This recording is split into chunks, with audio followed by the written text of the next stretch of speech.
Alicia, I'm sorry. As my interpreter, I'm going to give a short talk about the line. Hopefully what I'm saying is understood and misunderstood. Thanks for coming out and welcoming me to visit the city of Wichita, the Warhol Museum, and CAC.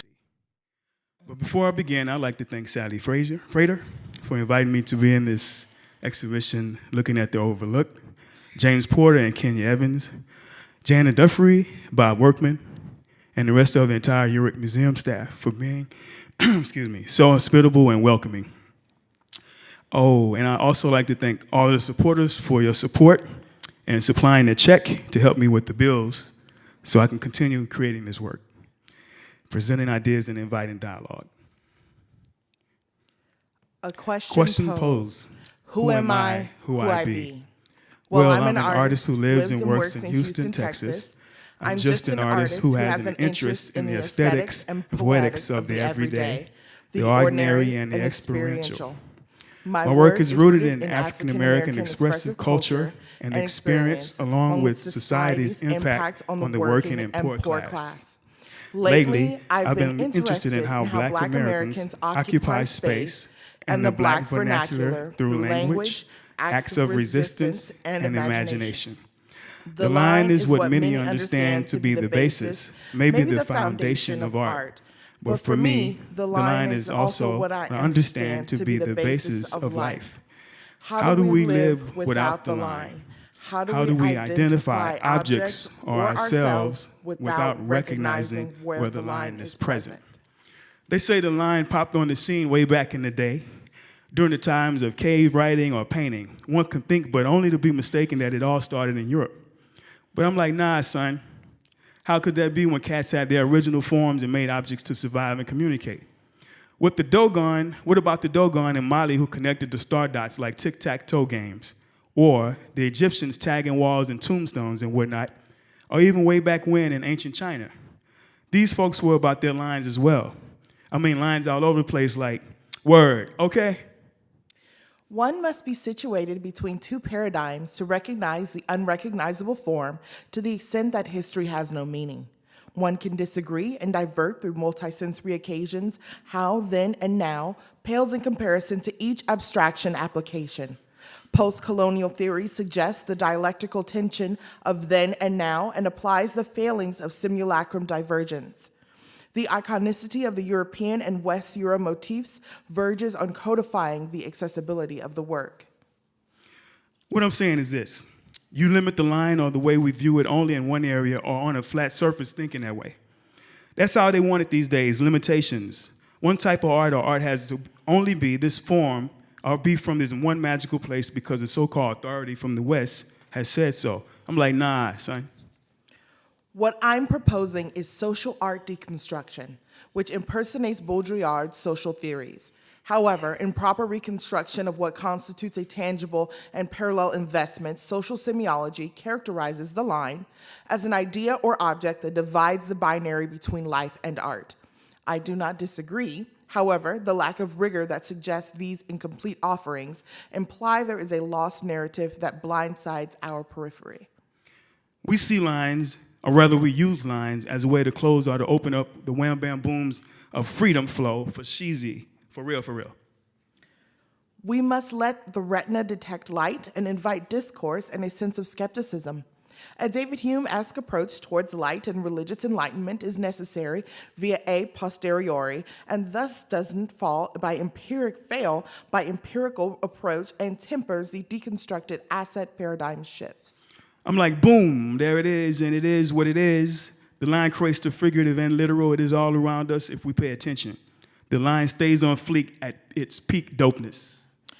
With regard to the issue of content, the disjunctive perturbation of the spatial relationships brings within the realm of discourse the distinctive formal juxtapositions. The line is at its highest echelon. What it is I'm asking is, how does this thing or object take shape? For that matter, how does the idea take shape? Can the line be communicated? I'm considering bell hooks, Fred Moulton, and Frantz Fanon on how to stay in or out of this break. At base level, this comes down to facilitating strategic flexibility. With influence as diverse as Simone de Beauvoir, Jean-Paul Sartre, and Jacques Derrida, new tensions are distilled from both traditional and modern structures. The existentialism creates a distinct discourse in meta-appropriation that only benefits at its essence form from the formless. I remember I was at this dance club once checking out how music connected folks in ways that lines connect super small dots and whatnot. I couldn't see the physical line, but you can tell that young men and women would line up going to the dance floor. Once the song came on, everyone jammed to, which was dope. And they would leave when the DJ got whack and played a song nobody liked that was the wackest. If one frequents one's cultural topography, where sexuality and cognitive paradoxes converge, one will witness the event of sound waves narrating body language, where human contact implies linear pre-modern power relationships. The disc jockey examines descriptions of moral relativism and its emphasis on representation. The force of desire amplifies structure and the structure within itself that is non-centered. Therefore, if the center shifts, the line responds in kind with a simulation of itself, leaving all removed from their reality and becomes unfavorable to their inner selves. So I guess lines, invisible ones, could be drawn as well. I mean, certain types of attractions to each other started percolating and popping like over Rickenbacker in a flirty way in the club as well. What you saw, though, was most folks using their sucker repellent to rid fools from the premises in their space. My inclination to seek accountability towards fabricated gestures that allow an aesthetic to exist, despite society's sight defects, delves into darkness and requires no disregard to modernism or classicism, but rather desires and conquers the actions to dismiss all accounts of immobile participation and environments. The rejection above reproach knows no bounds of post-dialectic embarrassment. So what did it look like? Can we engage overarching learning across the curricular areas of external context patterns? So what it be? Is it metacognitive opinions within the descriptive constructions that exist before us? All sorts of lines can be drawn: political lines, money lines, poverty line, more money, more problem lines, cocaine lines, crack lines, mass incarceration lines, reading between the lines of a death sentence. The only clear lines you see but don't see are the racial lines. The poverty ones stick out, but they're hidden behind the lines of bars in the jail cell. Jim Crow and lines all over the place can leave invisible with a Ralph Ellison vibe. Meshing interdisciplinary goals and locations to where the law enforcement and legalities composes polar oppositions to a cultural obscurity and humane dispositions. We must ask, what is the nucleus based off of capitalism and social strife that rarely omits variance and thus intensifies the line embedded within light and the dark spaces of social realism? But before it begins, the politics is secured within a resting place that discourages contact and erasing visibility with a terror that only H.G. Wells could activate. If we access the initial drug wars, it is evident. The correlation and causation is saturated within the physical and mental inertia, formulating agnostic societies that globally generate an unconformity in our social contracts. They killed him. I feared for my life. The wallet looked like a gun. Thug. Officer found not guilty. You have the lines confused in the brain scans, religious lines standing outside of the church or waiting to put money in their basket when there are no lines to build affordable housing. So historically, there was Jacob Lawrence's critique on lines being expressed through a great migration lines to go north. One way we get here is because of red lines and unemployment lines, but for real though, it's the signature on lines of political policies that outline and single out groups who don't fall in lines of assimilation. Art and idea are repetitious patterns, rituals, and solo-wit line critique of movement, where each succession of steps is primary. Despite the rational positioning of the exterior, we must recognize any conflict that becomes the interior. Space and time becomes the subjectivity of an agnostic reality. It therefore counters the reframing of the imaginative space, characterizing hierarchies as a non-definitive exploration of materialist language. This language never satisfies its outwardly meaning, it only incriminates the narrative. Gentrification. Making the neighborhood better for all people. Poor people displaced through economics. Let's open a business strip center and build expensive townhomes. The game done changed. They switched up and changed the pitch up, moved the goalposts, but was foul when trying to kick it. Popped the baggage and went straight chocolate, misery, and desire. There were each your leftovers and wild out on some John Wayne, but Albert Einstein-ish. They refuse the dark matter and flip the script and won't hold it down to its lowest denominator. The brainchild gets candy painted and placed on the slab, spaced age pimping. Stay about your paper and your politic. Raise up your force fields because game recognize game. Make them throw the flag in and shoot it straight from the hip like a line created by the pole at a bar where the broke college student strips. All caps, son, all caps. Feel me? I'm saying, you have to draw the line somewhere, and all lines ain't what you see, but rather how you see them and when you see them. It is important not to embellish versions in non-conceptual matters. An eclipse calculates the instrumentation of absurdity. When it emerges as a premise folds unto itself, the lines blur when the mirrors begin closing in, and immediately succumbs to the shadowing of failures. More attempts are required to coordinate an approximate underscoring that is fail-proof and pretends to draft a landing space for the privileged. Generalizing each standpoint cancels out the human condition that has been preserved through maximizing the underrepresented. Where does our protection lie? We need a framework to flourish, otherwise we exist in lines but are not cognizant of its power or its existence. Let's not categorize this as a concept that doesn't warrant curiosity. It does. Otherwise, we slide into false equivocations that erupt as systems placating unintentional skepticism and its highly doubtful systems. By applying post-colonial thinking as a way to systematically subvert the utility of the line and its facticity in the line, continues to regulate the unbearable shift of our being, demonstrating the challenges between life and art. In closing, the line is of much importance, and I hope now from this art talk we can reflect on some of the things I presented and recognize the line where we may not have seen it before. The line exists everywhere and is as much a part of our lives as it is in art. Lastly, as we recognize the line, we can appreciate how it impacts our daily lives, and hopefully as a result from slowing down to see how it affects us all. As human beings, we can move towards a more progressive society.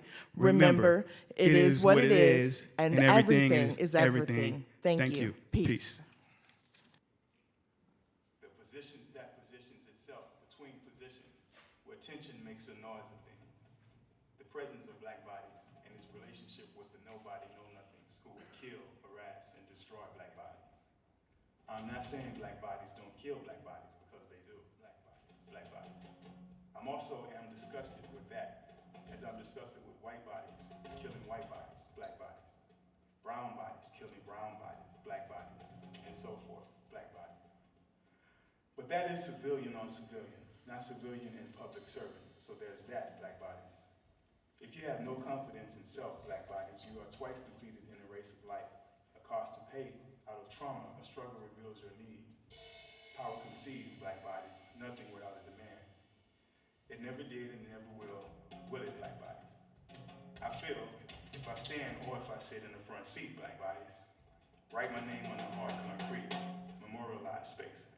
We could seek to stop how guards are rewarded, black bodies, for their violence. If you are silent, black bodies, about your pain, black bodies, they'll kill you and say you enjoyed it. But we ignore it, these black bodies.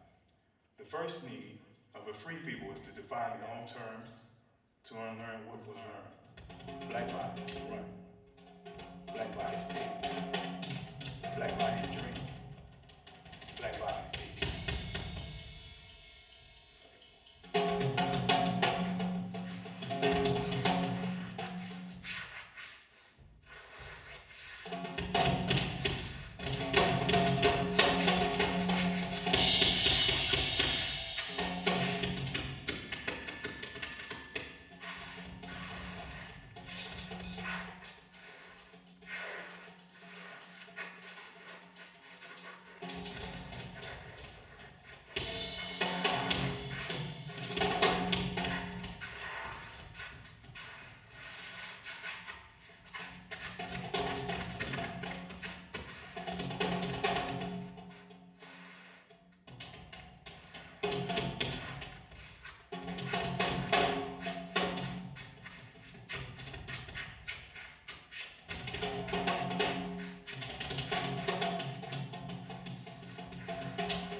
thank you all for coming.